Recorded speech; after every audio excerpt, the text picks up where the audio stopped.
Ramon rested his head on his hand as he let out a deep sigh of frustration and closed his eyes for a moment. He focused on breathing and waited for the right voice to speak to him when he was ready. Slowly, Ramon's mind drifted, and soon enough, only his breath could be perceived. You're here because you performed as they asked, but now you see it for what it is. A performance. An act. The truth is, you've never actually participated in your life. There comes a moment in everyone's life where they can't keep denying the truth to themselves anymore. When that happens, how it happens, is completely and entirely out of anyone's control and on God's own time. But the truth can no longer be denied. I mean, you're not actually living your life. You're just alive. You see, my dear friend, just because you hide behind the noise, the notifications on your phone, the messages, the Instagram reels, the TikToks, the TV shows, the anime, the video games, all of that is really just distracting you from yourself. We bury ourselves beneath all the noise behind this mental chewing gum that we just chew on constantly without ever catching a break, only when we sleep, and as if we even give ourselves that. And the truth of the matter is, the soul doesn't go away just because you ignore it. You don't need a vacation to Cancun, or another 4-day cruise, or a better car, or a better list, or a better lot. All you need is just 1 hour by yourself with no distractions. 1 fucking hour. You can do that. Or are you just that brain dead and brain rotted that you can't? That's how weak you are? Really? That's how terrified you are.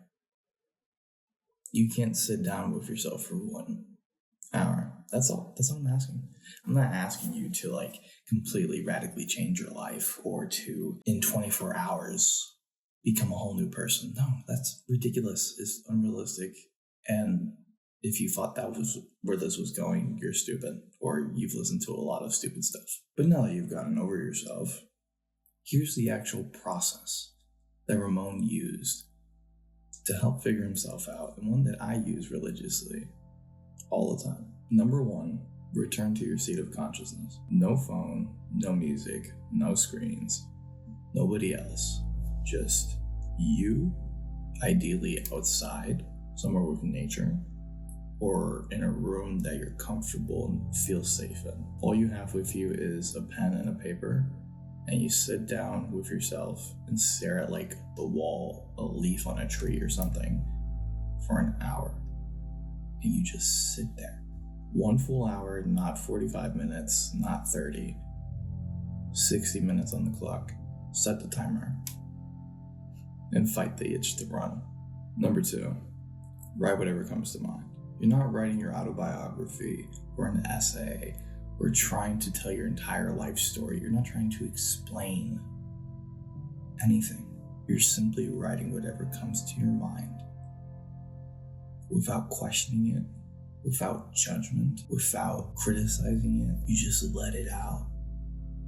Every single thing that you carry in that big old noggin of yours, you take it and you put it onto the paper.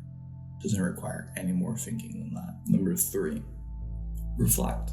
Ask the right questions. If money were no object, what would I devote myself to? Who would I be if nobody else was watching? What makes me forget to check my phone? What in this life makes me feel most alive? Now this is where it gets really interesting. Step 4, you sit with your answers until you feel them. I don't want you to just answer that question and 1 and done, you're over. No. I want you to be like that annoying little kid that you probably had to deal with at some point in your life that just kept asking, why? And you're going to keep asking that question, why, until you feel the answers so deep in your bones, with every cell in your body, that this is the truth. This is the final answer. This is the final why. It doesn't just make sense. It's not just logic. It's alignment. And if for whatever reason you've made it this far into the video and you don't believe me, let me tell you my own experience. So just a few days ago, I woke up early and I took my trusty clipboard and my pen and I went to sit outside of my gazebo, and I only had one question in mind. Who am I? Who is me, Brian, really? Not just Lazarus, not the person you see before you on the screen, but who am I really, internally? Not where I've come from, not my background, not the mistakes I've made, not my successes. Who is Brian in here? And what I wrote down came out so easily, with so much flow, and it left me in such shock. Like, I literally had to pause and stare at the paper and think to myself, oh my God. It's so simple, but it's so profound. And this is what I wrote down. My favorite color is purple because I can't pick between red and blue. I like them both. My friend Ray, who's like a friend of mine since I was like 11, is a true friend. They're like a sister to me. They're family. Sounds like something that you'd probably find in like a kid's notebook or something, right? My friend, that is the point. The person you're trying to reconnect with is your inner child. The you before the world told you who to be. That is the person that you need to remember to find yourself and your purpose.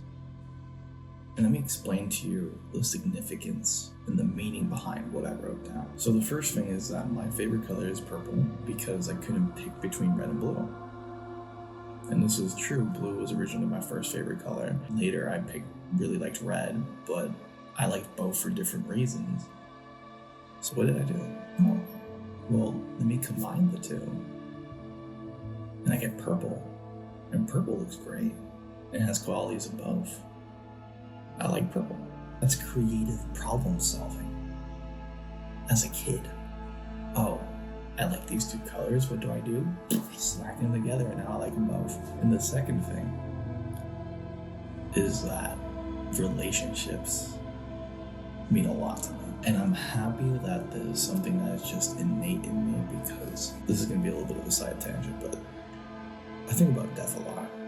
I think about the end of my life, the end of the people I love's lives. I call back to the things that people at the end of their lives want the most when they're about to pass on. And it's not more money, to achieve more things, to get more of anything. They just want their loved ones and spend time with them one last time. So what does that tell me? It tells me that the relationships we have in this life, whether it be romantic, platonic, familial, acquaintances, colleagues,